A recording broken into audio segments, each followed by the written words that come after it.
Hello, and this is Delia, and I'm reading The Vampire Diaries, The Awakening, Chapter 13. This will be Part 3.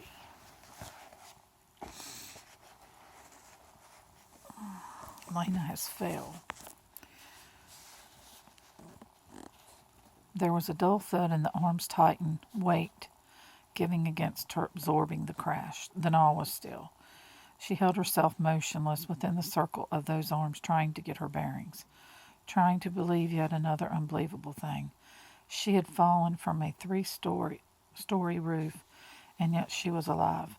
She was standing in the garden behind the boarding house, in the utter silence between claps of thunder with fallen leaves on the ground, where her broken body should be. Slowly she brought her gaze upward to the face of the one who held her, Stefan. There had been too much fear, too many blows tonight. She could react no longer. She could only stare up at him with a kind of wonder. There was such sadness in his eyes. Those eyes that had burned like green ice were now dark and empty, hopeless. The same look that she'd seen that first night in his room. Only now it was worse. For now there was self-hatred mixed with sorrow, bitter condemnation. She couldn't bear it. "Stefan," she whispered, feeling the sadness in her own soul. She could still see the tinge of red on his lips, but now it awakened a thrill of pity along with the instinctive horror. To be alone, so alien and so alone. "Oh, Stefan," she whispered. There was no answer in those bleak, lost eyes. "Come," he said quietly, and he led her back toward the house. Stefan felt a rush of shame as they reached the third story and the destruction that was his room. That Elena of all people should see this was insupportable. But then perhaps it was also fitting that she should see what he truly was, what he could do. She moved slowly, dazedly to the bed and sat. Then she looked up at him, her shadowed eyes meeting his. "Tell me," was all she said. He laughed shortly without humor and saw her flinch. It made him hate himself more. "What do you need to know?" he said.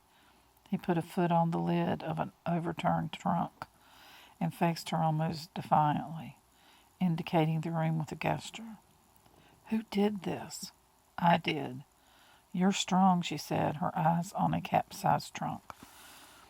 Her gaze lifted upward as if she were remembering what had happened on the roof, and quick. "Stronger than a human," he said, with deliberate emphasis on the last word. Why didn't she cringe from him now? Why didn't she look at him with the loathing he had seen before? He didn't care what she thought any longer. "My reflexes are faster and I'm more resilient. I have to be. I'm a hunter," he said harshly. Something in her look made him remember how she had interrupted him. He wiped his mouth with the back of his hand and then quickly to pick up a glass of water that stood unharmed on the nightstand. He could feel her eyes on him as he drank it and wiped his mouth again. Oh, he still cared what she thought, all right. "You can eat and drink other things," she said. "I don't need to," he said quietly, feeling weary and subdued. "I don't need anything else." He whipped around suddenly and felt passion and intensity rise in him again. "You said I was quick, but that's just what I'm not. Have you ever heard the saying, the quick and the dead? Elena, quick means living. It means those who have life. I'm the other half." He could see that she was trembling, but her voice was calm. Her eyes never left his. "Tell me," she said again. "Stefan, I have a right to know." He recognized those words, and they were as true as when she had first said them. "Yes, I suppose you do," he said, and his voice was tired and hard. He stared at the broken window for a few heartbeats and then looked back at her and spoke flatly. "I was born in the late 15th century. Do you believe that?" She looked at the objects that lay where he'd scattered them, from the bureau with one furious sweep of his arm. The florins, the agape cup, his dagger. Yes, she said softly. Yes, I believe it. And you want to know more? How I came to be what I am? When she nodded, he turned to the window again. How could he tell her? He who had avoided questions for so long, who had become such an expert at hiding and deceiving.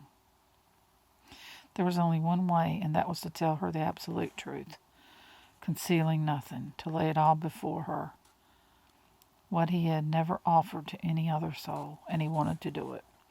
Even though he knew it would make her turn away from him in the end, he needed to show Elena what he was. And so, staring in the darkness outside the window, where flashes of blue brilliance occasionally lit the sky, he began. He spoke dispassionately, without emotion.